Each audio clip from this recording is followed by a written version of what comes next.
देखो इस क्वेश्चन में क्या गिवन है, the area of a circle is 2464 centimetre square. आगे बढ़ने से पहले पहले हम एरिया ऑफ अ सर्कल का फॉर्मूला लिख लेते हैं।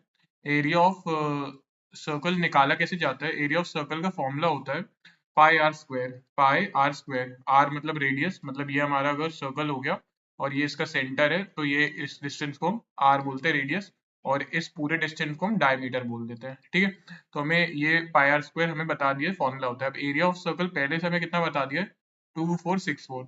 तो यहाँ पे मैं डाल देता हूँ 2464 is equals to pi are square. ठीक है, और क्या बोला गया है, and the ratio of breadth of the rectangle to the radius of the circle is 6:7। ठीक है, एक रेक्टेंगल की यहाँ पे बात हो रही है, रेक्टेंगल भी हम ड्रॉ कर लेते हैं। ये अपना रेक्टेंगल मैंने ड्रॉ कर दिया। ठीक है, ये रेक्टेंगल हो गया, ये इसकी लेंथ मान लेते हैं और ये इसकी हम ब्रेथ मान लेते हैं।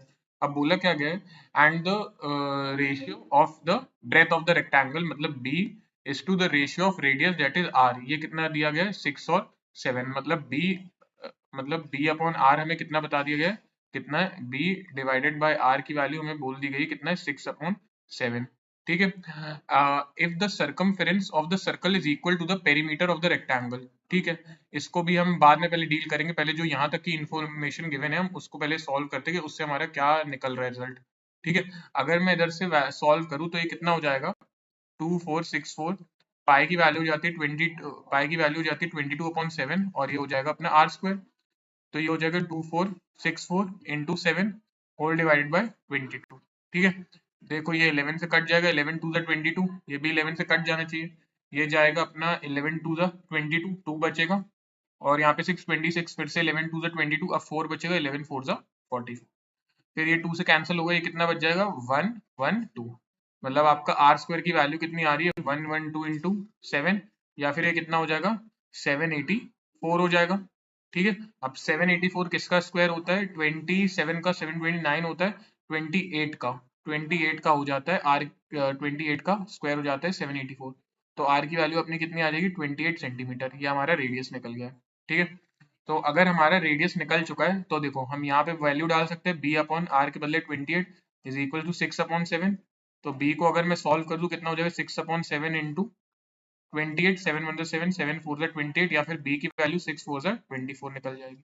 तो बी मुझे पता चल गया कि बी मेरा आ चुका है 24। ठीक है, अब हम आगे देखते हैं, हमें बोला क्या गया था, if the circumference of the circle, circumference of the circle ये हम रेस कर लेते हैं, इसकी हमें जरूरत नहीं है, सर्कमफेरेंस ऑफ द सर्कल की बात हो रही है, ये रेस कर ले, फिर हम आगे लिखते हैं। और अगर ये फिर से देखना हो तो वीडियो प्लेबैक कर लेना। हाँ, क्या गिवन था हमें कि if the circumference of the circle, circumference of circle is equal to the perimeter of rectangle. ठीक है, सर्कमफेरेंस का फॉर्मूला क्या होता है, 2πr is equal to perimeter क्या होता है, 2 इंटू लेंथ प्लस ब्रेथ, ये दोनों इक्वल है। सॉल्व करते हैं तो 2 इंटू 22/7 इंटू रेडियस की वैल्यू हमारी कितनी आई थी, रेडियस हमारा आया था 28, हमने निकाला था, is equals to 2 into length की वैल्यू हमारे पास पता नहीं, लेकिन ब्रेथ है 24। इसको हम आगे सॉल्व करते हैं, तो ये 7 1 7 4 28 कट जाएगा, 2 और 2 कैंसिल हो जाएगा, तो 22 इंटू 4 कितना आ जाएगा, 88 is equals to length plus 24, और 24 जब 88 से माइनस होगा तो ये लेंथ की वैल्यू कितनी आ जाएगी, 88 में से 20 गए 68 और 4 गए तो 64, ये आपकी लेंथ आ गई, मतलब ये 64 आ गया और ये भी 64 आ गया। अब पूछा क्या गया था, what is the area of the rectangle. Area of the rectangle का फॉर्मूला क्या होता है, एरिया ऑफ रेक्टेंगल हमारा हो जाता है, फॉर्मूला होता है इसका लेंथ इंटू ब्रेथ, तो हम वही फॉर्मूला इसमें यूज कर लेते हैं। एरिया ऑफ रेक्टेंगल हो जाएगा हमारा लेंथ इंटू ब्रेथ, मतलब 64 इंटू 24।